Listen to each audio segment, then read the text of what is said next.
1384ခုနှစ်တဝရလဇန်17ရက်2023ခုနှစ်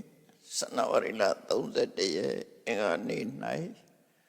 အွန်လိုင်းမှာဟောကြားအပ်သော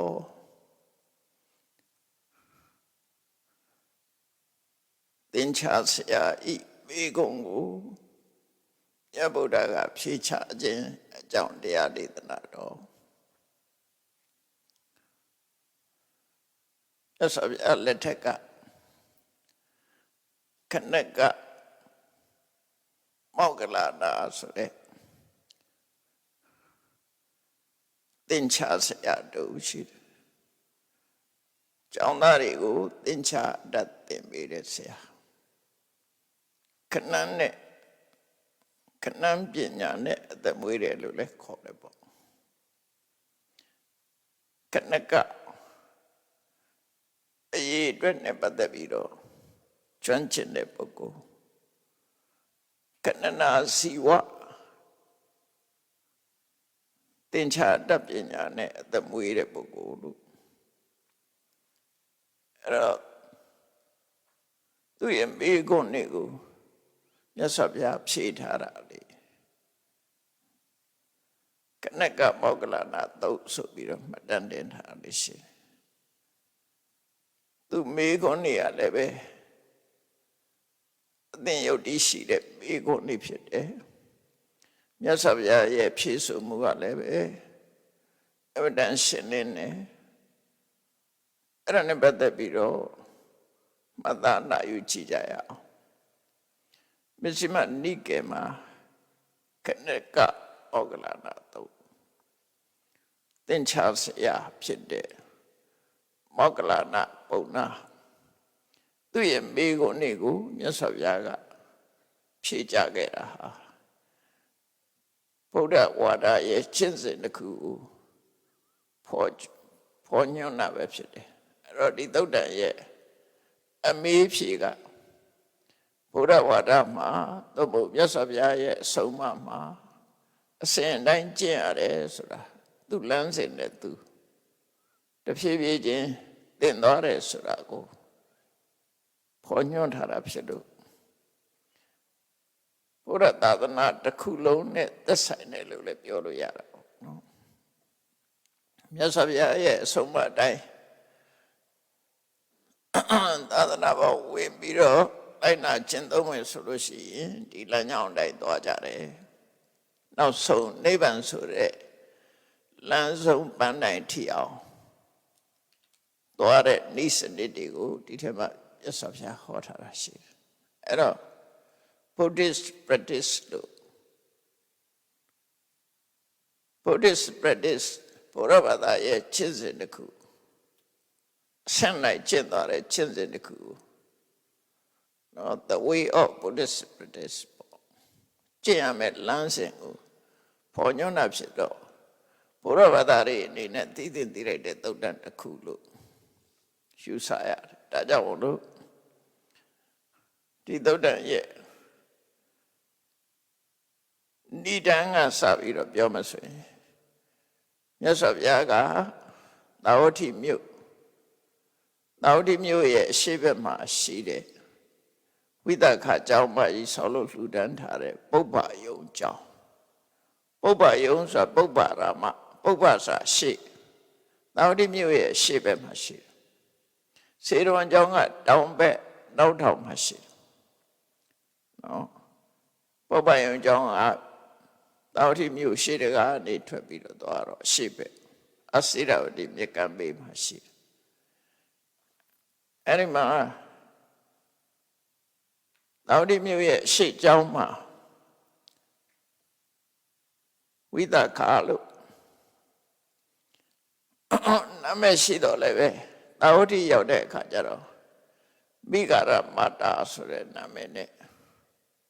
ဒီနာမည်ကိုယူထားတာအဲ့တော့ယူထားတဲ့နေရာမှာအကြောင်းနှစ်မျိုးတော့ပြောလို့ရတယ်အများသိကြတဲ့အကြောင်းက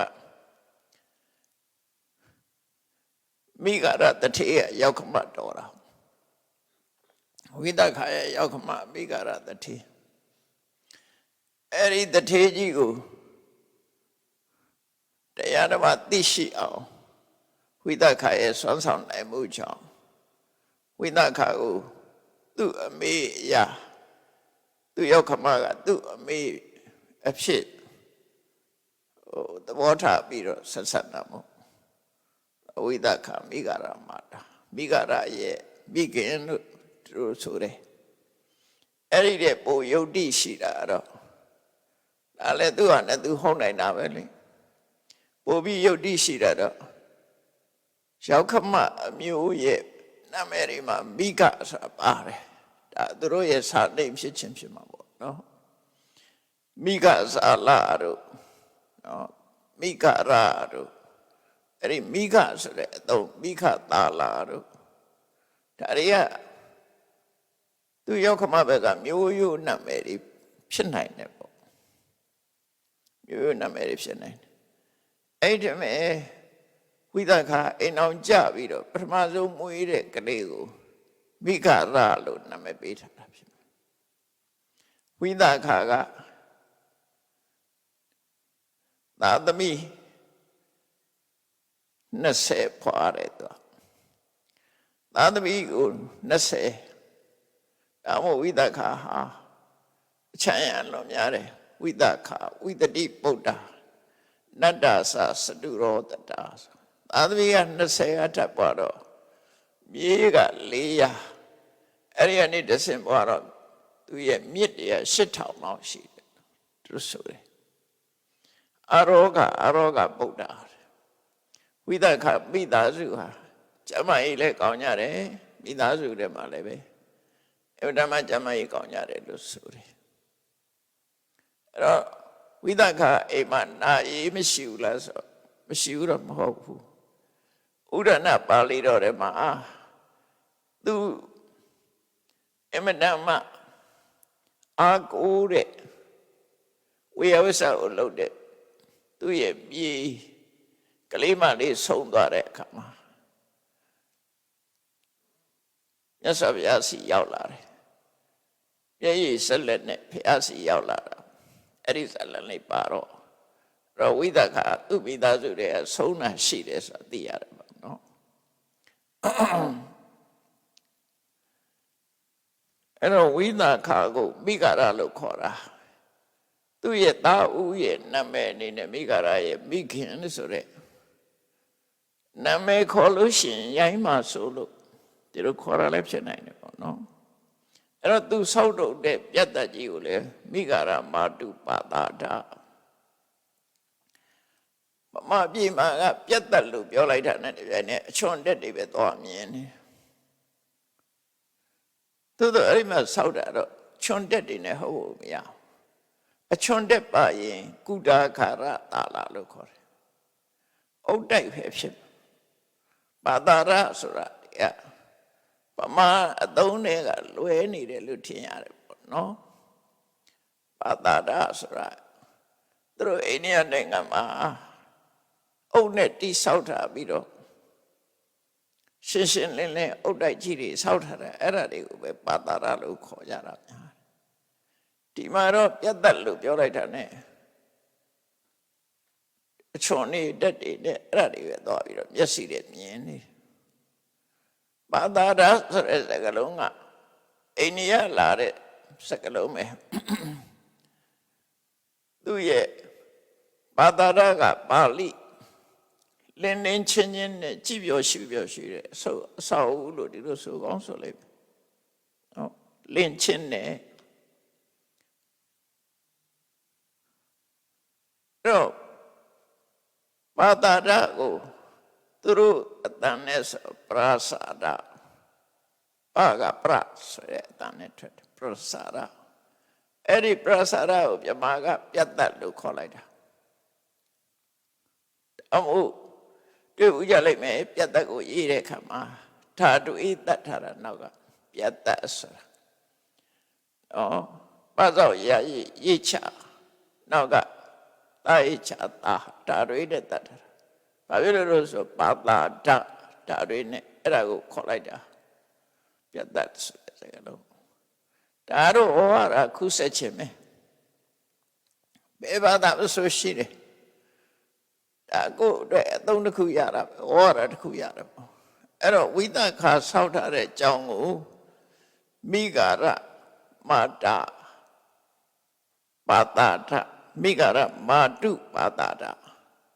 မိဂရမာတာပြတ်တတ်ဆိုပြီးတော့ရဟန်းတန်ဃာတွေသတင်းသုံးတယ်အဲ့တော့ဒါနဲ့ပတ်သက်ပြီးပြောထားတာတော့ပကံကသဗ္ဗညုဖရာဟာအဝိသခါပြတ်တတ်ပုံဆောက်တယ်လို့အပေါ်မှာဖရာတဲ့ထားတယ်ပေါ့နော်အခန်းပေါင်း1000ရှိတယ်ဆိုပြီးပြောကြတယ်တူမတူကတော့ကိုမမြင်ဘူးတော့ပြောလို့မရဘူးဒါတော့အဲ့လိုဆိုတယ်ပေါ့သဗ္ဗညုဖရာဟာအဝိသခါပြတ်တတ်ပုံစံဆောက်တယ်လို့ဘောတော့ဖရာတင်ထားတာနေမှာပေါ့အဲ့တော့မြတ်စွာဘုရားကအဲ့ဒီမှာသတင်းသုံးနေတဲ့အချိန်မှာဒီသင်္ချာအတ္တသင်ခုခေတ်တော့သင်္ချာပမောက္ခလို့ခေါ်ကြခေါ်မှာပေါ့သင်္ချာကတိကလို့ခေါ်ကြခေါ်မှာပေါ့ပါဠိလိုတော့ခဏကလို့ပဲသုံးတယ်အဲ့ဒီမောဂလနာဆိုတဲ့ပုံနာမြတ်စွာဘုရားစီရောက်လာတယ်ရောက်လာပြီးတော့မြတ်စွာဘုရားနဲ့ဖော်ပေါ်၍နှုတ်ဆက်စကားပြောပြီး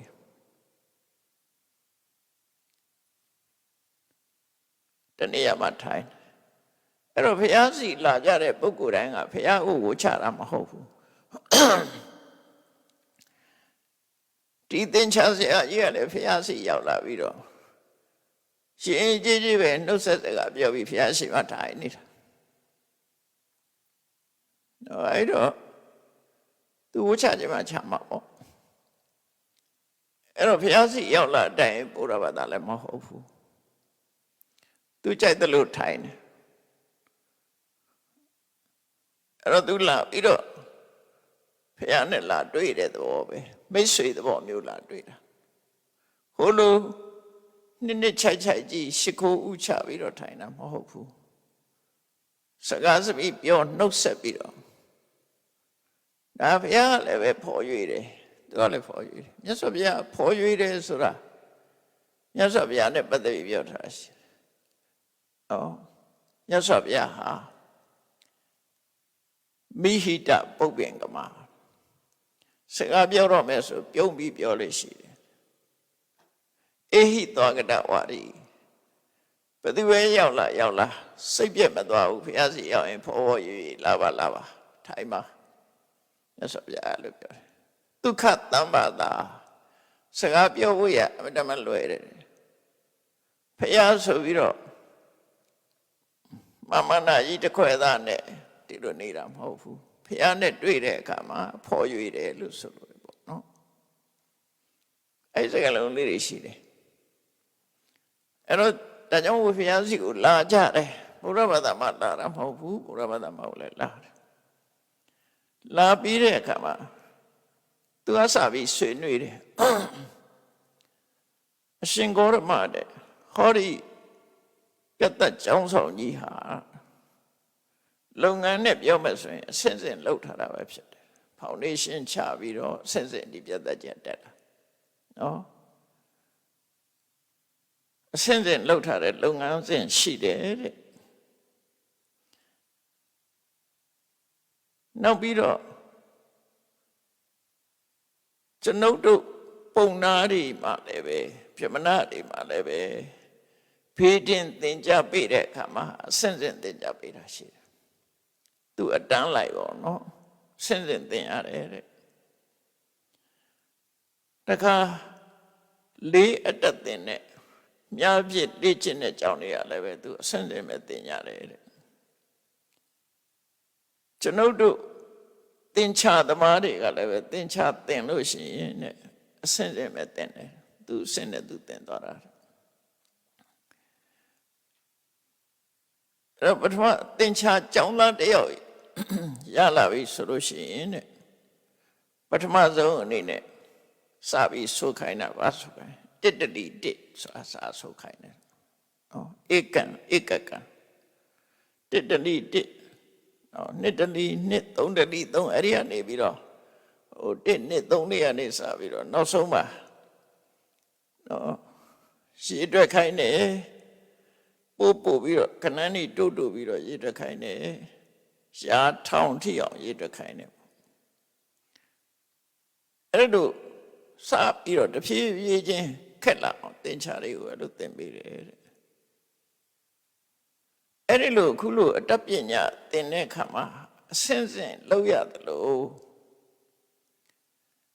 အရှင်ဘုရားရဲ့ဓမ္မဝိနည်းဆိုတဲ့ဓမ္မနဲ့ဆုံးမတဲ့ဒီအဆုံးမသာသနာမှာလည်းပဲအစဉ်တိုင်းသင်ယူဖို့အစဉ်တိုင်းသင်တဲ့စနစ်ရှိပါသလားဒါမေးတာနော်အစဉ်တိုင်းသင်တဲ့စနစ်ရှိသလားရှိတယ်လို့ပြောနိုင်သလားဆိုတော့မြတ်စွာဘုရားဖြေတာရှိတာဘောတဲ့ဘာနဲ့ဥပမာတူတော့ဆိုမြင်အတ္တသင်ဆရာတွေဟာအာဇာတိ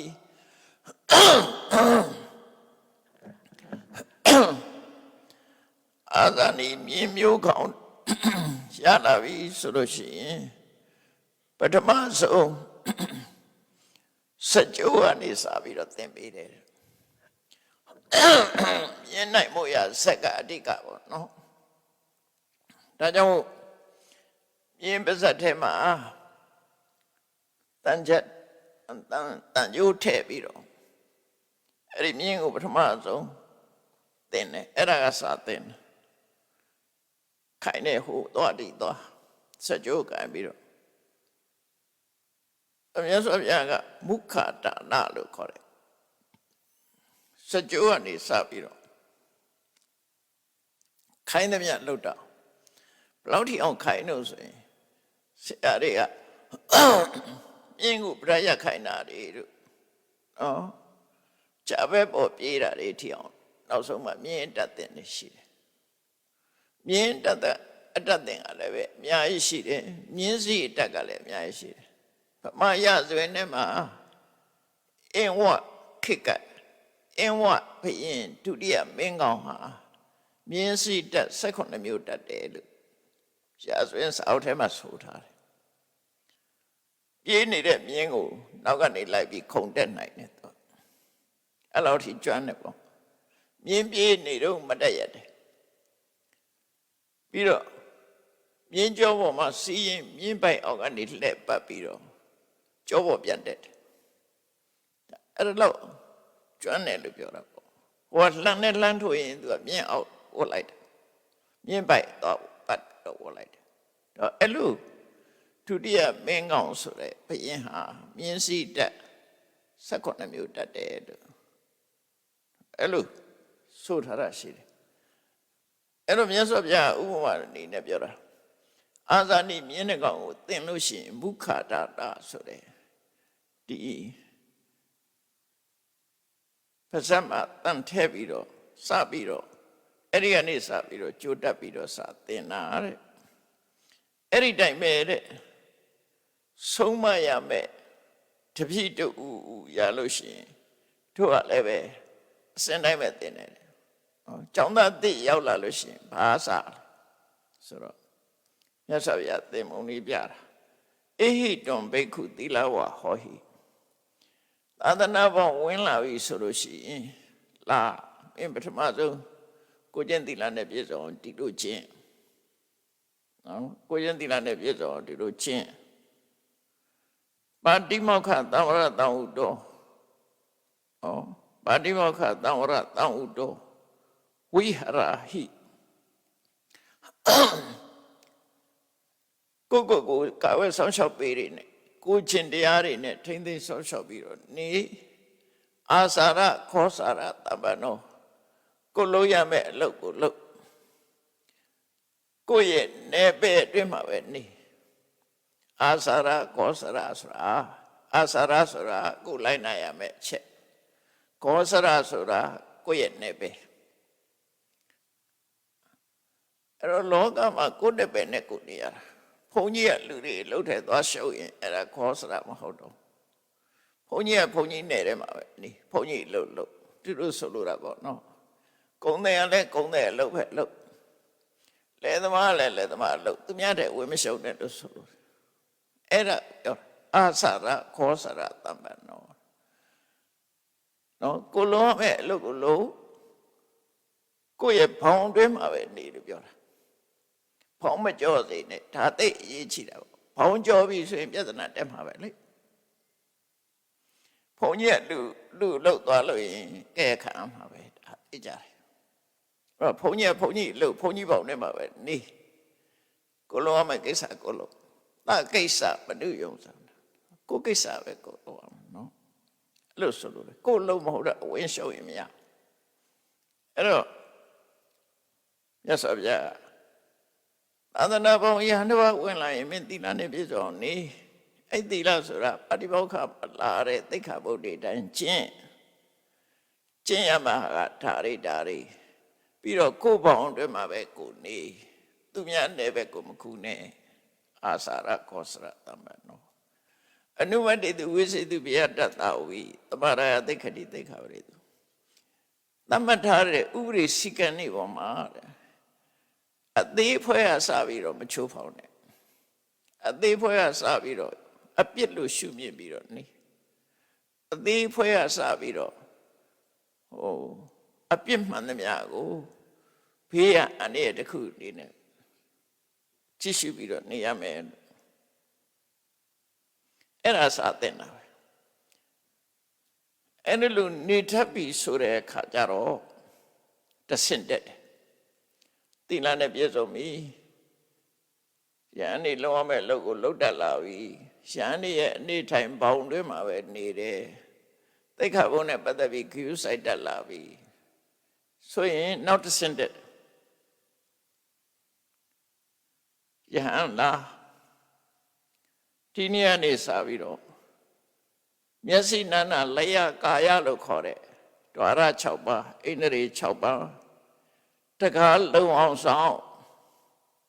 လူရဲ့ခန္ဓာကိုယ်မှာတကား6ပေါက်ရှိတယ်မျက်စိကနေပြီးတော့ဒါတင်စားပြီးတော့သုံးတဲ့တကားပေါ့ထိုးဆိုတကားဆိုတင်စားပြီးတော့သုံးတယ်မျက်စိကနေပြီးတော့ဆင်းအာယုန်တွေဝင်လာမယ်မျက်စိကမြင်တာကိုပြောတာနော်နားကအသံတွေဝင်လာမယ်နှာခေါင်းကအနံ့ဝင်လာမယ်လောကမှာ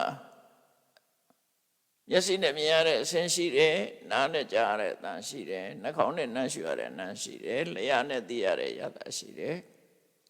ခန္ဓာကိုယ်နဲ့ထိတွေ့ရတဲ့အထိတွေ့ရှိတယ်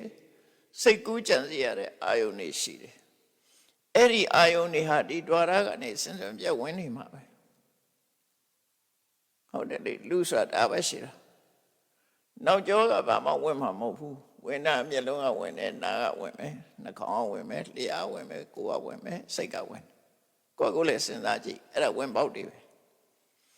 အဲ့ဒီဝင်ပေါက်တကားတွေကိုလုံအောင်ဆောင်လို့ပြောတာဝင်ပေါက်တကားတွေကိုလုံအောင်ဆောင်ဆိုတော့ဘယ်လိုလုပ်ရမှာတော့ဆိုတော့မျက်စိနဲ့အဆင်းမြင်ပြီးဆိုရင်မင်းပုံသဏ္ဍာန်นี่မမှတ်နဲ့ငါမျက်နှာမျိုးသမီးကိုမြင်တယ်ဘယ်သူမြင်တယ်ဘယ်ဝမြင်တယ်အဲ့လိုပုံပန်းသဏ္ဍာန်นี่မမှတ်နဲ့မြင်တယ်ပဲထားမာနုပြည့်စမျက်နှာကဘယ်လိုမျက်ခုံးကဘယ်လိုလက်ကဘယ်လိုအသားကဖြူတယ်အသားမဲတယ်အရာမောင်းဒါတွေမကြည့်နဲ့မြင်တဲ့အရာတိုင်းမှာလိုက်ပြီးတော့မကြည့်နဲ့လို့ပြောတာနော်ဒါမျက်စိကိုသတိထားပြီးတော့ဆွမ်းလျှောက်တယ်အဲ့ဒါတွေမကြည့်နဲ့တဲ့ယတဝအဓိကရဏမေနအိန္ဒြိစက္ခုနရိယအတ္တဟုတံဝိဟရန္တံမျက်စိကိုထိမ့်ထိမ့်သိမ့်သိမ့်မနေဘူးဆိုလို့ရှိရင်တဲ့အဲ့လိုထိမ့်ထိမ့်သိမ့်သိမ့်မနေတဲ့ပုဂ္ဂိုလ်ကိုအဘိဇာဆိုတဲ့လောဘဒေါမနတဆိုတဲ့စိတ်ခံစားချက်တွေသို့မဟုတ်ဒေါသတွေသို့မဟုတ်တခြားအကုသိုလ်တွေဟာအတင်းအကျပ်လိုက်ပါလာတယ်မြင်တဲ့အပေါ်မှာအဲ့ဒီအကုသိုလ်တွေဖြစ်တယ်လို့ပြောတာနော်အဲ့ဒါကိုမထိမ့်ဘူးဆိုရင်မြင်တာကိုအကြောင်းပြုပြီးလောဘဖြစ်မယ်ဒေါသဖြစ်မယ်နော်လောဘဖြစ်မယ်ဒေါသဖြစ်မယ်အဲ့ဒါကိုထိမ့်ဖို့မင်းကျင့်ရမယ်စက္ခုံတွေကိုထိမ့်ပါစက္ခုံတွေကိုဆောင်းလျှောက်ပါစက္ခုံတွေမှာစောင့်စည်းမှုလုပ်ပါအဲ့တိုင်းပဲနာဩတိန်တွေကာနိန်တွေစီဝိန်တွေကာယိန်တွေမနိန်တွေ မထိန်ဘူးဆိုရင်လောဘဒေါသတွေလာလိမ့်မယ်အဲ့ဒါမဖြစ်ရအောင်ဣန္ဒြေ6ပါးကိုထိန်းသိမ်းဆော့ရှောက်တဲ့အလုပ်ကိုလေ့ကျင့်ဆိုပြီးတော့တမ်းပြီးကမ္မထံဟောတာမဟုတ်ဘူးပထမသီလဒုတိယမျက်စိနာနာလျာကာယဝင်လာမဲ့ဟာတွေကိုအကုသိုလ်မဖြစ်အောင်ထိန်းခိုင်းတာအဲ့ဒါထိန်းတာအလေးကျင့်ရသွားပြီဆိုလို့ရှိရင်ဘာထထိန်းခိုင်းတာယဟန်လာခဲ့ကဲငါပြောမဲ့နားထောင်မင်းအစာအာဟာရစားတဲ့အခါမှာအသိပညာနဲ့စားနော်အတိုင်းတာသိပြီးစားမယ်အတိုင်းတာဆိုဒီမှာဘာကြောင့်စားတာအတိုင်းတာတစ်ခုစားတဲ့အတိုင်းတာတစ်ခုနော်ကိုယ်နဲ့သိမသိသိတာတစ်ခုအဲ့ဒီဘောဇနိမတ္တညုတာဘောဇနိမတ္တညုအတိုင်းတာနဲ့သိပြီးစားဆိုတာဘာပြောတာတုံးဆိုပဋိသင်္ခယောနိသောအာဟာရအာဟာရေယတိမင်းအစာစားတော့မယ်ဆိုရင်အသိပညာနဲ့ဆင်ញင်ပြီးမှစားဒီတိုင်းအရင်မစားနဲ့စဉ်းစားလိုက်အောင်ငါစားတာဟာပျော့ဖို့စားရလားရှင်မှုမေ့လျော့ဖို့စားရလားကိုလှအောင်ပါအောင်စားရလားကိုအသားတွေပြည့်ဖြိုးအောင်စားရလားမဟုတ်ဘူးအဲ့ဒါအတွက်မစားရအောင်အဲ့လိုစားတာမဟုတ်ဘူးအဲ့ဒီရွေးချက်မပါဘူး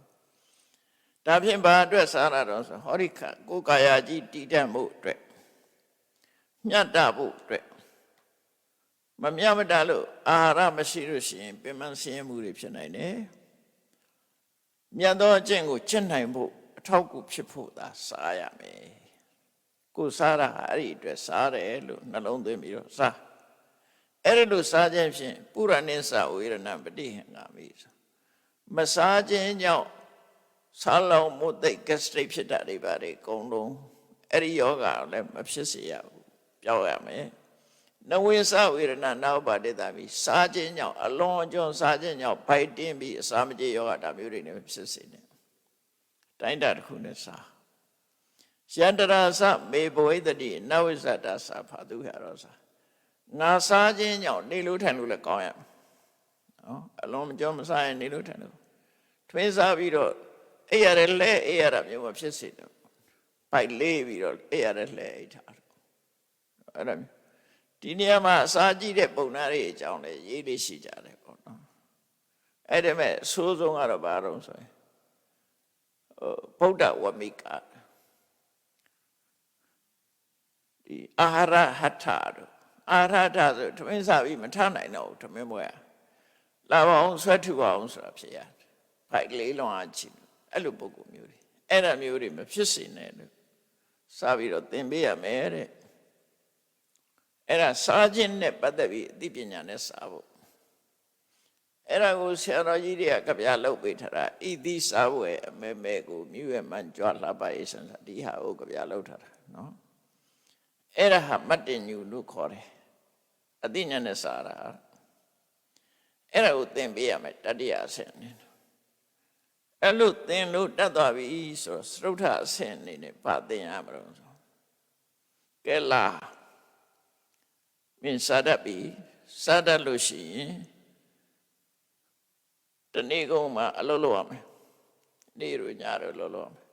နိုးကြအလုပ်လုပ်ရမယ်ဘယ်လိုလုပ်ရမလဲသာဂရိယအနုယုံစေယအနုယုံစိတ်တော်ဝိဟရဟိနိုးကြကြိုးစားပြီးတော့နေနိုးကြကြိုးစားပြီးနေဘာလို့ရမလဲနေ့ခါမှဆိုရင်စဉ္ညာလျှောက်လိုက်ထိုင်လိုက်စဉ္ညာလျှောက်လိုက်ထိုင်လိုက်အိတ်တာမပါဘူးနော်လမ်းလျှောက်မယ်ထိုင်မယ်အဲ့ဒီအချိန်မှာကိုယ်စိတ်ထဲမှာဝင်ရောက်ပြီးနှောက်ယှက်လာတဲ့လောဘဒေါသစတဲ့နိဝရဏတရားတွေကိုရှင်းထုတ်ရမယ်မဖြစ်အောင်ထိတ်ရမယ်ရှင်းထုတ်တယ်မဖြစ်အောင်ထိတ်ရမယ်ညကြတော့၃ပိုင်းခွဲလိုက်တယ်ပထမယံအခု6နှစ်ရနေပြီးတော့10နှစ်လောက်ထိဒါပထမယံခေါ်တယ်10နှစ်ဟိုဘက်2ချက်ထိုးလောက်ထိအောင်ပစ္စည်းမယံလို့ခေါ်တယ်2နှစ်ဟိုဘက်ကနေပြီးတော့ပစ္စည်းမယံလို့ခေါ်တယ်ညကိုယံ3အပိုင်းချ3ခုနဲ့သတ်မှတ်လိုက်တယ်အဲ့တော့ ညအခါမှာပထမယံဆိုလို့ရှိရင်စဉ္ညံသွားထိုင်နေပါလို့တလို့ပဲလို့မစ္စည်းမယံရောက်တဲ့အခါကျတော့မင်းအပန်းပြေးပြီးတော့အိပ်ပုံအိမ်နေတောင်သင်ပေးထားတာလက်ရဘက်ကိုစောင်းပြီးတော့ထူးစစ်နှစ်ခုခြေမျက်စိနှစ်ခုမထပ်အောင်နည်းနည်းလွှဲပြီးတော့ထားပေါ်ချတော့တစ်ဖက်စောင်းအိပ်ဘက်လည်းမအိပ်နဲ့နော်ဖေဘက်ကိုလည်းစောင်းမအိပ်နဲ့ညာဘက်ကိုစောင်းအိပ်တဲ့အခါမှာဒီတိုင်းပဲအိပ်နဲ့ဘယ်ချိန်ထမယ်ဆိုတာကိုစိတ်ဆုံးဖြတ်ပြီးမှအဲ့လိုအိပ်လို့ရှိရင်အဲ့ဒီချိန်နိုးကိုနိုးတယ်စမ်းသပ်ကြည့်ပေါ့စမ်းသပ်ကြည့်အိပ်တဲ့အခါမှာစိတ်ထဲမှာဘယ်ချိန်ကျရင်ထားမယ်ဘယ်ချိန်မှာနိုးရစေဆိုပြီးတော့အဲ့ချိန်နိုးအပြင်းကြည့်ပြီးဆက်အိပ်ရင်တော့မရတော့ဘူးပြင်းမကြည့်ပဲနဲ့အဲ့လိုလေ့ကျင့်ရချို့ကျတော့နိုးရတဲ့ပြင်းမှထားမှပြင်းတယ်ဆက်အိပ်အဲ့ဒီလိုညလက်မှာထားပြီးတော့နောက်မနေ့စောပစ္စည်းမယံနှစ်ချက်ကြော်တဲ့ချိန်မှာအိယာထားပြီးတော့စဉ္ညံသွားတယ်လမ်းလျှောက်တယ်ခုနလိုနေလို့အဲ့လိုပဲကိုယ်ရင်တဲ့နှလုံးထဲမှာလောဘတွေမဖြစ်အောင်ထိမ့်သိမ်းစောင့်ရှောက်တယ်ဒေါသတွေကမ္မထာနဲ့နေတယ်ပေါ့အိပဲအဲ့ဒါတရားအထုတ်တာတရားအထုတ်တဲ့အချိန်တွေကိုဒါ time table ပဲနော်စိတ်ဓာတ်တွေမှာ time table ဆွဲရင်အဲ့တိုင်းပဲဆွဲရမှာ4 နာရီတော့အိတ်ခွင့်ရှိတယ်နိုင်ငံသားတွေကအဲ့ဒီစီကံတွေ့တဲ့အခါကျတော့သူတို့ကငယ်ငယ်လေးတဲ့တင်တာလူတယောက်ဟာ7 နာရီအိတ်မှကျမ်းပါတယ်လို့ထင်4 နာရီလောက်တင်အိတ်ရမယ်ဆိုနည်းနည်းတွန့်သွားဒါပေမဲ့သူတို့တရားအထုတ်ရင်နောက်လုံးဝမအိပ်ဖဲတော့နေသွားတယ်ကျမ်းမကြီးမထိခိုက်ဘူးဆိုတာသိသွားတယ်နောက်ကျတော့မထိခိုက်သူတို့တင်ထားတာနဲ့တတော်စီဖြစ်နေသူတို့လူတယောက်ဟာတနေ့ကို7 နာရီအိမ်မှစံချိန်မိတယ်ပေါ့အဲ့လိုဆိုတာအခုမြတ်စွာဘုရားစနစ်အရာကြတော့အဲ့လောက်မအိပ်ရဘူးလို့ဆိုလို့အဲ့ဒါလေးချက်ဒီလိုသင်လိုက်တဲ့အခါသူအလေးကျင့်ကောင်းကောင်းရသွားပြီဆိုနောက်တစ်ဆင့်တက်တော့ပါသင်လို့ဆိုလာကိုရောတတိအတိနဲ့နေမလုပ်လို့ကိုရောတတိထားလို့အတိနဲ့လို့တတိထားမှသိတာဖြစ်တယ်တတိကဘာလုပ်တာတော့ဆိုရင်ကိုလုံးမဲ့အလုပ်ပေါ်မှာတတိကတ်ထားလိုက်ဘာလုပ်တယ်ဆိုတာသိနေရလူတွေမှာစဉ်းစားကြည့်လေထိုင်းနေတယ်ဆိုတာထိုင်းနေတယ်လို့သိမှမသိတာဘယ်နှခါသိတော့ကိုထိုင်းနေတောင်တွေမြောက်တွေအိတ်နေရောသိလားမသိဘူးကိုတွေးခြင်းတဲ့နေရာတွေးနေကိုဘာလုံးနေတယ်ဆိုတာသိကိုမသိတာမသိဘူးသိတယ်ထင်မနေနဲ့နော်ကိုဘာလုံးနေတယ်ဆိုတာသိကိုမသိတာလူကသာထိုင်နေတာစိတ်ကတခြားရောက်လုံးနေတာနဲ့သိနေတာနဲ့တခြားစီဖြစ်နေအဲ့တော့ဘာနဲ့တူတော့ဆိုအိမ်ငကားတွေဖွင့်ပြီးရှောက်လဲနေတာနဲ့တူခန္ဓာကိုယ်နဲ့တတိယမကတ်ဘူးဖြစ်နေအဲ့ဒါကိုပြန်လေ့ကျင့်တာဘုရားပြန်လေ့ကျင့်ခိုင်းတာအဲ့တတိတံစညာလေ့ကျင့်တာလို့ခေါ်တယ်အဲ့တော့လူကတွေးကြံတွေးငေးကြံငေးတတ်တဲ့ဝါသနာရှိတာကိုတွေးကြံတွေးငေးကြံငေးနေမှာဆိုလို့လာတတိအတိနဲ့နေရှေ့ကိုခြေလန်းနဲ့နောက်ကိုဆုပ်တယ်မဆုပ်ခင်အတိထားရှေ့ကိုခြေလန်းတော့မယ်တတိထားနောက်ကိုဆုပ်တော့မယ်တတိထားပါရှိတော့အမတ်တမဲမဆုပ်လိုက်နဲ့လူတွေသွားကြရှိရုပ်တရက်ထားတော့မယ်ဆိုတော့မသိဘူးလေရှေ့ခြေလန်းနဲ့ဆိုလည်းမသိဘူးနောက်ဆုပ်တဲ့ဆိုလည်းမသိလိုက်ဘူးကိုယ်စောနဲ့ကိုယ်ပဲတယ်လီဖုန်းလာတဲ့ဆိုထားတော့တယ်လီဖုန်းလာတဲ့အာယုံပေါ်မှာရောက်နေကိုယ်ဘာလုပ်တယ်ဆိုမသိဘူးနော်အဲ့ဒါကြောင့်အဘိက္ခံတိပဋိက္ခံနေရှေ့ရွှေ့တယ်ဆိုလည်းသိနောက်ရွှေ့တာဆိုတော့လည်းသိရမယ်ဒါတစ်ချက်နောက်တစ်ခုကဘာလို့ဆိုအာလောကိတေဝိလောကိတေကိုကြည့်တာတောင်မှပဲတတိအတိနဲ့ကြည့်ငါဘာကြည့်တာလဲအဲ့ဒါလည်းသိအောင်လုပ်ကြည့်တာမသိလိုက်ဘူးလေမြင်တဲ့လူပဲသိတာဘသူလာတဲ့ဒါပဲသိတာ तू ကြည့်တယ်ဆိုတာမသိဘူး သူချီလို့မြင်နေဆိုမသိဘူးနောက်တစ်ခုကဘာလို့ရမှာတော့ဆိုရင်လက်ကွေးတာချီကွေးတာလက်ဆန်တာခြေဆန်တာကိုယ်လက်လေးပဲကိုကွေးခြင်းတို့ကွေးမှလို့မဟုတ်ဘူးမကွေးခင်ကကွေးခြင်းနဲ့စိတ်ဖြစ်တယ်သိအောင်လို့ဆန်လို့ရှိရင်လည်းဆန်ခြင်းနဲ့စိတ်လေးအရင်ဖြစ်တယ်အဲ့ဒါလည်းတတိနဲ့အတိနဲ့လုံးတယ်တတိလည်းရှိရမယ်အတိလည်းရှိရမယ်တတိဆိုတာတော့ကိုယ်ဘာလုပ်တယ်ဆိုတာမှတ်ရတာအတိဆိုတာကြတော့ဘာချောင်လုပ်တယ်ကိုလုပ်တဲ့နေရာအနေနဲ့ကင်းရလားဆိုတာတွေပါသိတာအနေမကင်းလို့အဲ့ဒါတွေတတိမထားသည့်အတွက်ကြောင့်ရေချိုးကနေချော်လဲတာတို့ဟိုနာချော်လဲတာဒီနာချော်လဲအဲ့ဒါဖြစ်တာအဲ့ဒါအတိတတိမဲ့သွားတာပေါ့နော်အဲ့ဒါတွေကစာပြီးသိရမယ်တဲ့နောက်တစ်ခုကဘာတော့အဝတ်အစားပြင်ဝတ်ထားတို့ဘုန်းကြီးတွေကြတော့သင်္ကန်းပြင်တာတပိတ်ကိုင်းတာသိရအဲ့ဒါမသိလို့ရှိရင်ငါကတပိတ်ကိုင်းတာမဟုတ်ဘူးသူကမောကျင်ရမော့ခလုတ်တိုက်တပိတ်ကြကွယ်ခွက်ကြကွယ်စွန်းကြပကံကြကိုယ်စိတ်ကတခြားရောက်လာကိုယ်ဘာလုပ်နေတယ်ဆိုတာမသိဘူးခွက်ကိုင်းနေတယ်လည်းမသိဘူးအဲ့လိုနဲ့ကွယ်ပေါင်းများလားနော်အဲ့ကြောင့်အဲ့ဒါလည်းတတိအတိနဲ့ကိုင်းရမယ်နောက်တစ်ခုကဘာတော့ဆို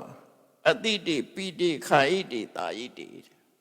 အတိတဆိုတာစားတာပိတဆိုတာတောက်တာခာဣတဆိုတာဝါစားတာဟိုခာဣတဆိုတာခဲပွဲမုံကျွတ်ကျွတ်ဝါစားတာမျိုးအတိတကထမင်းစားတာထမင်းစားတာခဲပွဲဝါစားတာရေတောက်တာတာဣတဆိုတာရက်စားရက်သလိုရှာနေရက်တာအဲ့ဒီကိစ္စတွေမှာလည်းငါဘာလုပ်နေတယ်ဆိုသိရမယ်နော်ဘာလုပ်တယ်ဆိုသိရမယ်နောက်တစ်ခုကျတော့ကုံပြောမယ်တွိုင်းလက်ထက်ဝင်သိဥစ္စာရပတ္တဝကံမိဥစ္စာရပတ္တဝကံမဆိုတွိုင်းလက်ထက်ဝင်တာကိုလည်းသိတော့ကျမအေးအနေနဲ့ပြောမယ်ဆိုလို့ရှိရင်လေကိုနောက်ဖိနောက်ပြီးသွားတဲ့အခါမှာဘာအယောင်သွားတာလဲတတိထားကြည့်စီးသွားတဲ့အခါဘာအယောင်သွားတာလဲတတိထားကြည့်အဲ့ဒါတတိမထားလို့ယောဂရပြီးဒုက္ခရောက်သွားတဲ့လူတွေအများကြီးရှိတယ်ဥပမာမဲ့ဝန်းနေရ +2 တွေအနက်တွေသွားနေတဲ့ဆိုရင်အဲ့ဒါအစာအိမ်သွေးကြောပေါက်နေတယ်သွေးတွေသွားတယ်ဆိုရင်တော့အစာအိမ်သွေးကြောနဲ့မဆိုင်ဘူးအပြင်မှာဖြစ်တာ+2 ဆိုရင်အနက်တွေသွားနေပြီကတ္တရာစီလို့နက်တယ်ဆိုရင်အဲ့ဒါအရေးကြီးနေပြီဒီသွေးကြောပိတ်မှမပိတ်ရင်မရအဲ့ဒါမျိုးစီဆိုရင်အယောင်တွေကဘာဖြစ်နေတယ်ဆိုတာနော်စီကြိုရှိမှတတိထားမှာမဟုတ်ဘူးတတိထားမယ်နောက်တစ်ခုကဘာတော့ဆိုလို့ရှိရင်ကတိထိတိနိသိဏိသုတ်တိသဂရိတိဘာတိတိတုံနိဘဝေသွားတဲ့အခါဖြစ်စေရက်တဲ့အခါဖြစ်စေထိုင်တဲ့အခါဖြစ်စေအိတ်တော့မဲ့အခါဖြစ်စေအိယာကနိုးလာတဲ့အခါဖြစ်စေစကားပြောပြီဆိုတဲ့အခါဖြစ်စေတိတ်တိတ်နေတာပဲဖြစ်စေအလုံးသိနေငါတိတ်တိတ်နေတာဘာနဲ့တိတ်တိတ်နေတာငါဘာတွေတွေးနေလဲစကားပြောတယ်ငါဘာတွေပြောလဲအဲ့ဒါနဲ့ပတ်သက်ပြီးတော့လေ့ကျင့်ခံလုပ်ရမယ်လို့ဓမ္မသတိပဋ္ဌာန်သုံးမှာလည်းအတိုင်းဟောတာပဲနော်အဲ့ဒါတတိကောင်းခြင်းရင်အတိညာစဉ်းစားတတ်ခြင်းရင်အဲ့ဒီဟာလေ့ကျင့်ရမယ်အဲ့တော့ကမ္မထံအထုတ်တယ်ဆိုတာဆင်းရဲသွားတာနော်ဆင်းရဲသွားတာအဲ့ဒါတွေဘလို့ပဲနဲ့ကြောပြီးတော့ထွက်သွားလို့ကတော့ဖောင်ဒေးရှင်းမချပဲနဲ့တိုက်ဆောက်တယ်လို့ဖြစ်အဲ့ဒါလို့တတိတမ္ပဇဉာဏ်နဲ့ပြည့်စုံပြီဆိုတဲ့အခါရှေ့တက်ပြီးတော့သူ့ကိုဆုံးမကဲအခုပြောတာတွေပြည့်စုံပြီ၅ချက်ရှိသွားပြီသီလရှိတယ်နော်အိနေရိတုကိုဋ္ဌတော်ရဘောဇနိမတ္တညုတာနော်ဇာရိယနုယောဂနောက်ပြီးတော့သီလနော်အဲ့ဒီ၅ခုနဲ့ပြည့်စုံပြီဆိုတဲ့အခါကျတော့ရှေ့တဆင့်တက်ကဲလာကိုတော့ရကြောင်မှသွားနေတိတ်ဆိတ်ငြိမ်သက်တဲ့နေရာကိုသွားတပင်အောင်မှာဖြစ်စေတောထဲမှာဖြစ်စေတောင်မဲဖြစ်စေ၆ကပ္ပမှာဖြစ်စေလိုင်းကူမှာဖြစ်စေသုတ်တံမှာဖြစ်စေတောထဲကလွင်ပြင်မှာဖြစ်စေနော် သို့မဟုတ်လူတွေမိုးခိုရအောင်ကောက်ရိုးအုံကြီးလှုပ်ထားတာပဲဖြစ်စေအဲ့ဒီနေရာတွေကိုသွားပြီးဘသူမှမရှိတဲ့တစ်ပင်အောက်တို့နော်တောင်ကောင်းတို့6တို့နော်ကန္တရဆို6တို့ခိရိကုဟာဆိုလိုင်ကူတို့သုတ္တနာဆိုတင်ချိုင်းတို့ဝနပဋ္ဌာဆိုတော်တဲ့ကလွင်ပြင်းကြီးတို့အဘောဂတဆိုလွင်တီးကောင်းတို့လာလာပုံစံကောက်ရိုးပုံတို့ကောက်ရိုးပုံဆိုအထဲထဲမှာဝင်းခိုလို့ရအောင်လုပ်ထားတဲ့ကောက်ရိုးပုံအဲ့ဒီတွေကိုသွားပြီးနေပါဆွမ်းခံပြန်လာလို့ရှိရင်ဆွမ်းခံသွားပြီးပြန်လာလို့ရှိရင်တင်မြင့်ခွေးထိုင်ခါထက်ကိုဖြောင်းဖြောင်းထားပြီးတော့တတိကို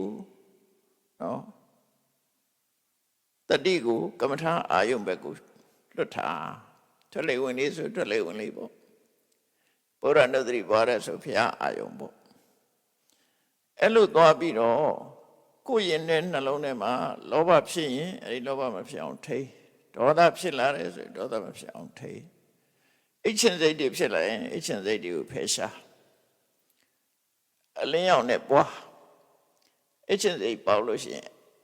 နော်အိတ်ချင်စိတ်ပေါက်လို့ရှိရင်မျက်လုံးကိုပြူးနေအောင်ကြည့်လက်တွေကိုပုတ်အဲ့မရရင်ယန္တထသိနေအလင်းရောင်ကိုကြည့်အမောင်နဲ့မနေနဲ့အငိုက်ဖြောင်နေသေးရှိတယ်နော်နောက်ဥဒိစ္စကုက္ကုစ္စအာယုန်တစ်ခုတည်းပေါ်မှာစိတ်ကပြန်လွင့်နေတယ်စိတ်ပူပန်နေတယ်ဆိုရင်အဲ့ဒါဖဲတန်တရားတွေရှိတယ်ဆိုရင်တန်တရားပြောင်းအောင်လုပ်ပြီးတော့အဲ့ဒီနိဝရဏတရားတွေကိုကိုယ်ရှင်းထုတ်ပြီးတော့နေရမယ်တဲ့ဖာနဲ့နေရမှာတော့ဆိုသမထကျင့်စဉ်တစ်ခုကျင့်ပြီးတော့တမာတိကျင့်စဉ်ကိုကျင့်ပြီးတော့နိဝရဏတရားတွေကိုရှင်းထုတ်လိုက်တဲ့ဒါစိတ်ညစ်ရပြီးတရားစာထုတ်တာအဲ့ဒီကျမှတရားစာအထုတ်ဒါမြတ်စွာဘုရားလက်ထက်ကကျင့်စဉ်ပဲနော်အဲ့ဒီလိုနိဝရဏတရားတွေကိုဖယ်ပြီးစိတ်ရဲ့အညစ်အကြေးတွေကင်းသွားပြီဆိုလို့ရှိရင်အဲ့ဒီကာမဂုဏ်အာယုန်တွေကဝေးကွာခြင်းကြောင့်ရရှိလာတဲ့နှစ်သက်ခြင်းချမ်းသာခြင်းပိဋိဖြစ်ခြင်းစိတ်ချမ်းသာခြင်းဆိုတာနဲ့လွန်မိုးနေတဲ့ပထမဇန်ဆိုတာကိုရရှိလာမယ်။တမာရီကောင်းလာလို့ရှိရင်အာယုန်တစ်ခုကိုစူးစိုက်ရှုနေတာကိုဇန်လို့ပြောတာနော်။ဇန်လို့ပြောတာအဲ့ပထမဇန်မှာခုနကောင်းကောင်းအာယုန်နေတယ်လေကွာသွားပြီမရှိတော့ဘူး။အချင်းစိတ်လည်းမရှိဘူးဘာမှမရှိတော့ဘဲနဲ့ဒီအာယုန်လေးပေါ်မှာဆွဲမြဲသွားပြီဆိုတဲ့ခါအဲ့ပထမဇန်အဆင့်အဲ့ဒီကနေပြီးတော့ဝိတက်ဝိစာရဆိုတဲ့အတွေးစိတ်တွေကိုဖယ်ပလိုက်ဖယ်ပြီးတော့ကိုယ်စိတ်ထဲမှာကြည်နူးပြီးတော့ပိဋိဒုက္ခနဲ့ပဲနေတဲ့ဒုတိယဇန်ကိုရတခါအဲ့ဒီပိဋိဆိုတာတမာရီရဲ့အနောက်ဆက်ဖြစ်လို့ပိဋိကိုဖယ်လိုက်တဲ့အခါကျတော့ဒုက္ခနဲ့ဧကဂတဒုက္ခရဲ့စိတ်တည်ငြိမ်မှုတမာရီရဲ့အဲ့ဒီနှစ်ခုတည်းနဲ့နေတာကြတော့နော်တတိယဇန်လို့ခေါ်တယ်တခါဒုက္ခလည်းမရှိဘူးဒုက္ခလည်းမရှိဘူးဥပေက္ခလည်းမရှိဘူးဒုက္ခလည်းမရှိဘူးဒုက္ခလည်းမရှိဘူးသောမနတဒေါမနတဆိုတာတွေလည်းစိတ်ပူပန်မှုတွေလည်းမရှိဘူးဥပေက္ခဆိုတာလေးတစ်ခုပဲရှိတယ်အဲ့ဒီအမတမစင်ကြယ်ပြီးတော့တမာတိဆွမ်းကောင်းသွားတဲ့သရုတ်ထဆာကိုရောက်မယ်ဒါဆန်းစင်းစင်နိဝရဏတွေရှင်းပြီးတော့ဆန်းစင်းစင်တက်သွားလို့ပြောလိုက်တယ်ဒါအလုံးဟာ9ဆင့်ပေါ့နော်ဆန်းအဆင့်ကိုတစ်ခုတည်းယူရင်9ဆင့်ဆန်းအဆင့်ကို4ဆင့်ယူမယ်ဆိုလို့ရှိရင်တော့9ဆင့်ဖြစ်တော့ဟိုတင်းပေါ့6ဆင့်ကနေပြီးတော့တက်လာတာနော်6ဆင့်ဆို10ဆင့်ဖြစ်သွားတာပေါ့ဆန်းတစ်ဆင့်စီသွားလိုက်အဲ့ဒီမှာမြတ်စွာဘုရားကအဲ့လိုသရုတ်ထဇန်ထီအောင်ကျင့်ခိုင်းပြီးတော့ဘာမရှိတော့ဆိုအဲ့ဒီမှာတဲ့တမာရီတွေကောင်းသွားပြီးတော့တချို့ယဟန်တွေက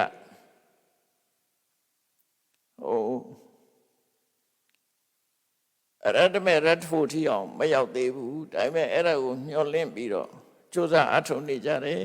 အဲ့ဒါတခုတချို့ပုဂ္ဂိုလ်တွေကတော့တဲ့ အာတော်တရားတွေကုန်ပြီးတော့ယဟန္တာအဖြစ်ရောက်သွားကြပြီတဲ့ဒီလိုကျင့်တာနဲ့အဲ့တော့ဒီနေရာမှာခွဲလိုက်တာတချို့ပုဂ္ဂိုလ်တွေကသောတာပန်တဂရကအနာဂတ်အဆင့်နဲ့နေကြတယ်ချို့ပုဂ္ဂိုလ်တွေကတော့ယဟန္တာအဆင့်ထိရောက်သွားတယ်အဲ့ဒီလိုရောက်သွားလို့ရှိရင်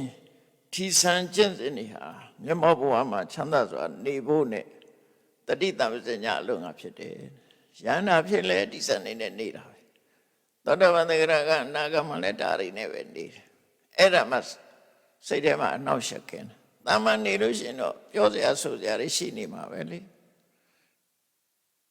လူကအာယုန်နေနဲ့နေလို့ကတော့အာယုန်နောက်နေဦးမှာပဲစိတ်ကမပါတော့အာယုန်ကတော့နောက်တာပဲမျက်စိထဲမှာရှုပ်နေမှာအခုလိုဇာအာယုန်ကမ္မထာအာယုန်နဲ့နေလိုက်လို့ရှိရင်မျက်မှောက်ဘဝမှာချမ်းသာသာနေရတာဖြစ်တယ်လို့အဲ့ဒီဆံအထိအောင်ပုံနာကြီးနားလဲသလောက်အဲ့လိုရှင်းပြလိုက်တော့ထို့မှာဒီလိုချင်းစင်နေဆင်းစင်သွားတာဒါယဟန်ဘဝမှာဒီတိုင်းတက်သွားတာလို့ဆိုပြောတော့အဲ့ဒီမှာဟိုသင်္ချာဆရာကြီးကမြတ်စွာဘုရားကိုလျှောက်တယ်အရှင်ကောရမတဲ့အရှင်ဘုရားရဲ့တပည့်တွေကိုအခုလိုဆုံးမသွန်သင်ပြီးတော့ပေးတဲ့အခါမှာတဲ့အားလုံးဟာနိဗ္ဗာန်ဆိုတဲ့အဆင့်အစ္ဆန္ဒနိဋ္ဌံနိဗ္ဗာန်လမ်းဆုံးပန်းတိုင်ကိုရောက်သွားကြလားတဲ့အချို့ကတော့မဟုတ်အချို့ကမရောက်ဘူးတချို့ကရောက်တယ်တချို့ရောက်တချို့ကမရောက်ဘူးလို့ဖြစ်သလားတဲ့ဆိုတော့မြတ်စွာဘုရားကဖြေတယ်အဲ့ဒီမိကုံငါရဲ့တပည့်တွေဟာတဲ့ငါဒီလိုဆုံးမတာတချို့ကနိဗ္ဗာန်ရောက်သွားတယ်တချို့ကမရောက်ဘူးတဲ့ဘယ်အကုန်လုံးတော့ရနော်အဲ့တော့တချို့ကရောက်တယ်တဲ့လမ်းဆုံးမနဲ့ရောက်တယ်ငါပေးတဲ့လမ်းစဉ်အတိုင်းလုပ်တာတချို့ကလမ်းဆုံးထီအောင်ရောက်တယ်တချို့ကမရောက်ဘူးတဲ့ဆိုတော့သူကထပ်မေးတယ်ရှင်ဘုရားတချို့ကအရှင်ဂေါရမနိဗ္ဗာန်ဆိုတာလဲအရှင်ဂေါရမပြောတဲ့ပန်းတိုင်ကြီးကလည်းရှိတယ်အဲ့ဒီပန်းတိုင်ကြီးကိုသွားတဲ့လမ်းစဉ်ကလည်းရှိတယ်ဆုံးမလမ်းညွှန်ပေးမဲ့ရှင်ဂေါရမလည်းရှိတယ်သုံးခုစလုံးနော်ဆုံးမလမ်းညွှန်ပေးတဲ့ပုဂ္ဂိုလ်လည်းရှိတယ်နိဗ္ဗာန်သွားတဲ့လမ်းလည်းရှိတယ်နိဗ္ဗာန်လည်းရှိတယ်အဲ့ဒီလိုဖြစ်ပါရဲ့တန်နဲ့တချို့ကရောက်တယ်တချို့ကမရောက်ဘူးလို့ဘာလို့ဖြစ်တာတော့ထပ်မေးပြန်အဲ့ဒီမှာမြတ်စွာဘုရားအေးမင်းဒီလိုမေးလို့ရှိရင်ဒီမေးခွန်းနဲ့ပတ်သက်ပြီးမင်းငါပြန်မေးမယ်ငါပြန်မေးမယ်မင်းကြိုက်တယ်လို့ဖြေတဲ့မင်းဟာရာဇဂိုမြို့ဘယ်ကသွားတယ်ဆိုတာကိုနော်ရာဇဂိုမြို့ तू ကရာဇဂိုဘက်ကလာတယ်လို့ဆိုရာဇဂိုမြို့ဘယ်ကသွားတယ်ဆိုတာရာဇဂိုလမ်းညွှန်တဲ့နေရာမှာမင်းကျွမ်းကျင်နေမဟုတ်လားကျွမ်းကျင်ပါတယ်ဟုတ်တယ်အေးအဲ့ဒါဆိုရင်လူတယောက်ကမင်းလမ်းမေးလိုက်မယ်ရာဇဂိုဘယ်ကသွားတော့အဲ့လိုမေးတဲ့ကမင်းကဘယ်လမ်းသွားလမ်းမှာဖတ်တွေ့လိမ့်မယ်ဒီနေ့ဆက်သွားဆိုတာဒီမင်းလမ်းပြလိုက်မယ်တဲ့လမ်းညွှန်တဲ့အခါမှာ तू ကစနစ်တကျလမ်းညွှန်နေရှိတယ်မသွားရမယ့်လမ်းကိုအရင်ပြောရတယ်သွားရတဲ့လမ်းကိုနောက်အဲ့မှာမင်းလမ်းနဲ့တွေ့လိမ့်မယ်ညဘက်ကိုမလိုက်နဲ့ဘယ်ဘက်ကိုလိုက်ဟောအဲ့ဒါမျိုးပေါ့မလိုက်နဲ့ဆိုတာကိုအရင်ပြောလမ်းညွှန်တဲ့လူတွေရဲ့ထုံးစံအဲ့လိုလမ်းညွှန်လိုက်တဲ့အခါမှာတဲ့တချို့ကပြောင်းပြန်သွားတယ်အဲ့လမ်းညွှန်တိုင်းမသွားဘဲနဲ့ပြောင်းပြန်သွားတယ်အဲ့ဒီလူဟာရောက်ပါမလားအေးနောက်တစ်ယောက်ကတော့မင်းလမ်းညွှန်တဲ့အတိုင်းသွားတယ်သူကတော့ရာဇဂိုမြို့ရှော့ရောက်သွားတယ်မရောက်တဲ့လူရောက်တဲ့လူနှစ်ခုရှိတယ်ဒီနေရာမှာမင်းစဉ်းစားကြည့်ဘာချောင်းလဲရာဇဂိုမြို့ကြီးလည်းရှိတယ်ရာဇဂိုမြို့သွားတဲ့လမ်းလည်းရှိတယ်မင်းတို့ကောင်းကောင်းလမ်းညွှန်တဲ့လူလည်းရှိတယ်ဘာဖြစ်လို့ဟိုတယောက်ကရောက်ပြီးတော့ဟိုတယောက်ကဘာလို့မရောက်တာတော့ညွှန်တဲ့လမ်းမသွားဘူးသို့မဟုတ်နောက်ပြန်သွားတယ်အဲ့လူကမရောက်ဘူးဟိုလူကတော့ရောက်သွားတယ်အဲ့တော့သူကဘာဖြေတော့ဆိုအရှင်ဂေါရမတဲ့ကျွန်ုပ်ကလမ်းညွှန်တဲ့လူသားဖြစ်တယ်တဲ့ကျွန်ုပ်ပြောတဲ့အတိုင်းမသွားရင်ဘယ်ရောက်ပါမလို့နဲ့နော်အေးအဲ့ဒီတိုင်ပေါ့နိဗ္ဗာန်ဆိုတာလည်းရှိတယ်နိဗ္ဗာန်သွားတဲ့လမ်းဆိုတာလည်းရှိတယ် ငါလည်းရှိနေတယ်လမ်းညွှန်တဲ့ပုဂ္ဂိုလ်ရှိနေတယ်ငါလမ်းညွှန်တဲ့အတိုင်းမသွားရင်ဘယ်ရောက်မလဲငါလမ်းညွှန်တဲ့အတိုင်းသွားမှရောက်မှာပေါ့လို့မြတ်စွာဘုရားဖြေလိုက်တယ်အဲ့ဒီဥပမာနဲ့ဖြေတယ်အဲ့ဒီမှာပုံနာရက်တော့ပေါက်သွားပြီတော့ရှင်ဂေါရမတဲ့လောကစာပုဂ္ဂိုလ်မျိုးမျိုးရှိတယ်ဘုန်းကြီးဝတ်လာတဲ့ပုဂ္ဂိုလ်တွေကမျိုးမျိုးရှိတယ်တချို့ကအတ္တတာရှုံကြည်ချက်မရှိဘူးယုံကြည်ပြီးတော့ဝတ်ထားတာမဟုတ်ဘူးသာသနာအလုပ်တွေပေါ်မှာယုံကြည်ပြီးတော့နိဗ္ဗာန်ကိုဆုံးဖြတ်ယုံကြည်တဲ့စိတ်နဲ့ဝတ်ထားမဟုတ်ဘူးတဲ့အတ္တတာယုံကြည်ချက်မရှိကြဘူးစီဝိကတ္ထာအသက်မွေးဝမ်းဆောင်ချောင်းမှုအစားချောင်းလို့ဘုန်းကြီးဝတ်လာတယ်နတ္တတာကာရသမနာဂရိယမပစိတာတကယ်ယုံကြည်လို့ဘုန်းကြီးဝတ်တာမဟုတ်ဘူးတဲ့နော်ယုံကြည်လို့ဘုန်းကြီးတထာစိတ်ဓာတ်ကလည်းမယိုးဖြောင်ဘူးမာယာဝီနောလှည့်စားတတ်တယ်ကေတပီနောခောက်ချစ်ကြတယ်ဥဒ္ဒတာစိတ်ကလည်းတည်ငြိမ်မှုမရှိဘူးအုံနလား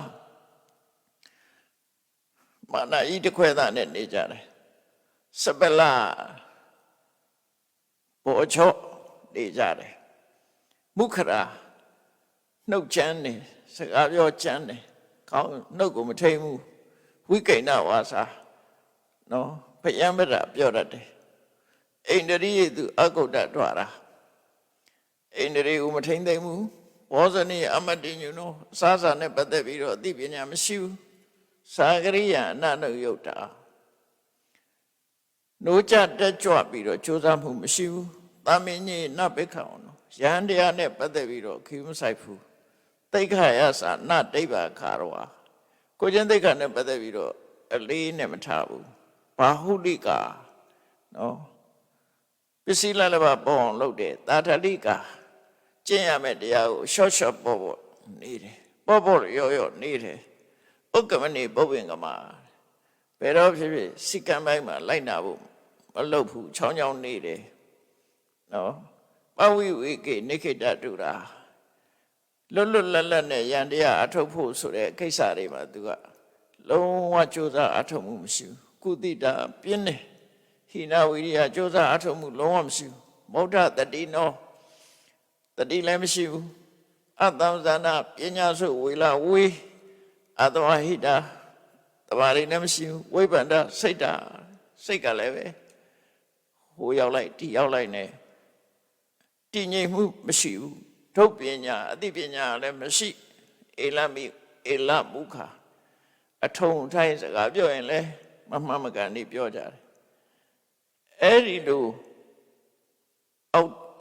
ပုဂ္ဂိုလ်မျိုးတွေနဲ့ရှင်ဂေါရမဟာပေါင်းသင်းဆက်ဆံမှုမပြုဘူးဆိုတာထင်ရှားတယ်ပေါ့ဆိုလိုတာကတော့အရေးချင်းမရှိတဲ့ပုဂ္ဂိုလ်တွေကိုမြတ်စွာဘုရားထည့်မတွက်ဘူးလို့ပြောတယ်နော်ရှေးပဏ္ဏတေကုလဗုဒ္ဓ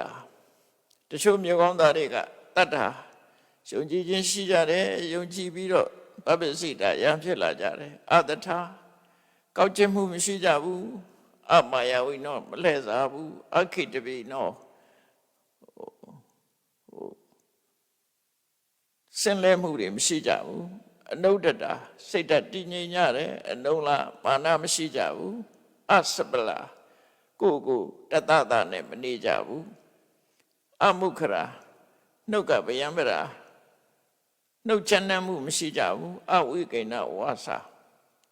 ဗယံပရာစကားပြောတာမရှိဘူးအိန္ဒြိယသူကုဋ္ဌဒဝရတာအိန္ဒြိယတွေပေါ်မှာထိမ့်သိမ်းဆောက်ကြောက်ကြတယ်ဘောဇနိမတ္တညုတာအစားစားနဲ့ပတ်သက်ပြီးတော့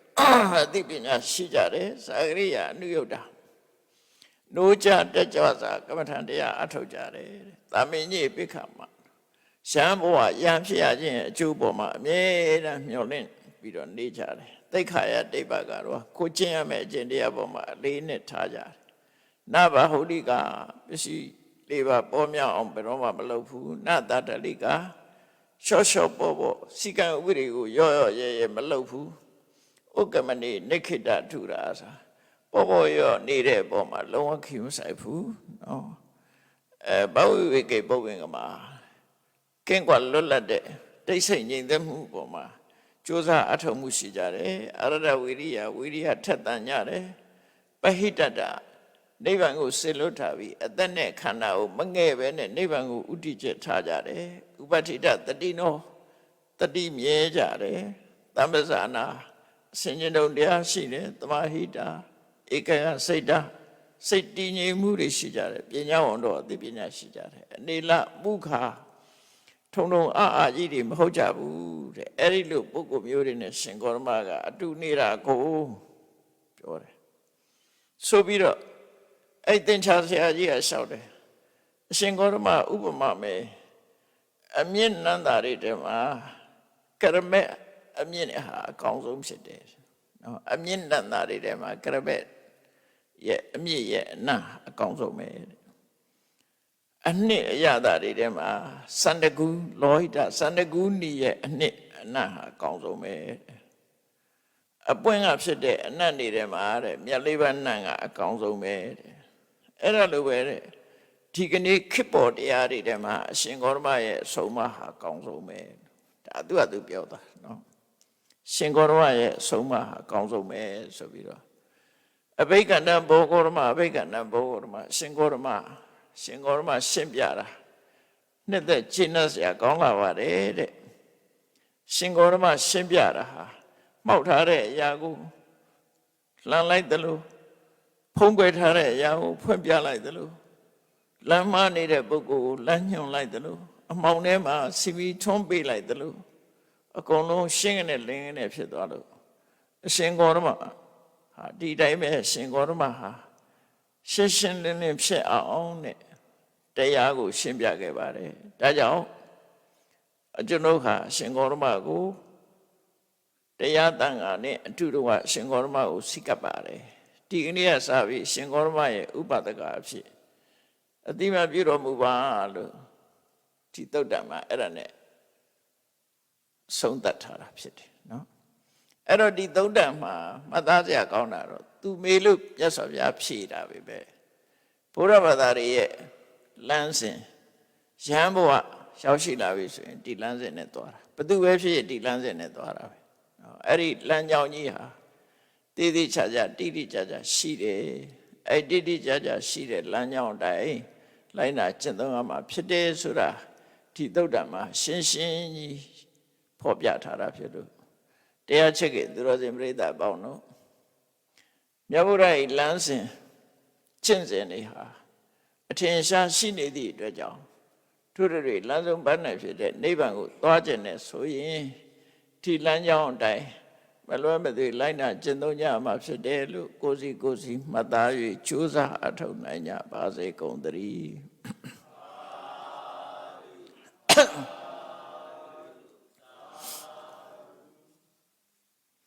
ရှိတဲ့ချာအရှင်ဖေယဖေယတပည့်တော်တို့သည်ဓမ္မအတိညာရရှိမှသာလျှင်နိဗ္ဗာန်ချမ်းသာကိုမျက်မှောက်ပြုနိုင်ပါသောကြောင့်ဓမ္မအတိညာရရှိစေရန်ရှိတန်ကြလျက်ဓမ္မတပင်ဆင်ကျင့်ပါပြုလုပ်ကြ၍အဝတ္တဒါနဓမ္မဒါနတရားလှူတော်ကိုပေးလူကြပါကုန်၏တရားတော်မြတ်ကိုရွတ်သိလင်းမြတ်စွာမမတ်သားသာအာယုထားလျက်နာကြားကြပါကုန်၏တရားတော်မြတ်ကိုတတ္တဝဝတ္ထုစုစုတို့ဖြင့်ပူဇော်ကြပါကုန်၏ယနေ့ယခုအထုပ်ပြုလုပ်ကြရသောဤကောင်းမှုဤကုသိုလ်စုစုသည်နိဗ္ဗာန်ချမ်းသာ၏အကြောင်းထောက်ပံ့ဖြစ်ပါစေတည်းဤကောင်းမှု၏ဖို့ဘာကကိုအမိအဖအဖိုးဖွာဆွေမျိုးညာတိတို့အားကုသိုလ်အမြဝေငှပါကုန်၏ သ သာသနာတော်ဆောင်နှင့်လောကဆောင်နှင့်တို့အားကုသိုလ်အမြတ်ဝေငှပါကုန်၏31ဘုံခြင်းဤကုန်သောလုံးစုံများစွာတတ္တဝါတို့သည်ကုသိုလ်အမြတ်ကိုယ်စီရကြကုန်သည်ဖြစ်၍ကိုယ်စိတ်နှဖျားချမ်းသာကြသည်ဖြစ်ကြပါစေကုန်သတည်း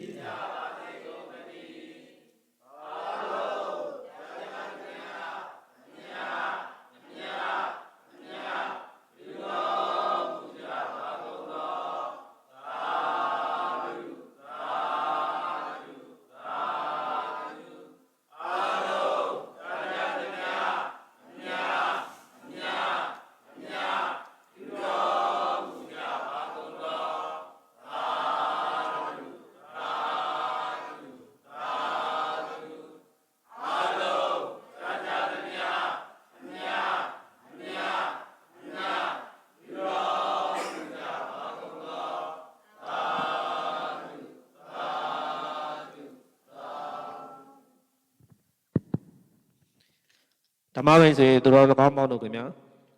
ကျေးဇူးတော်ရှင်ပါမောက္ခချုပ်ဆရာတော်ဘုရားကြီး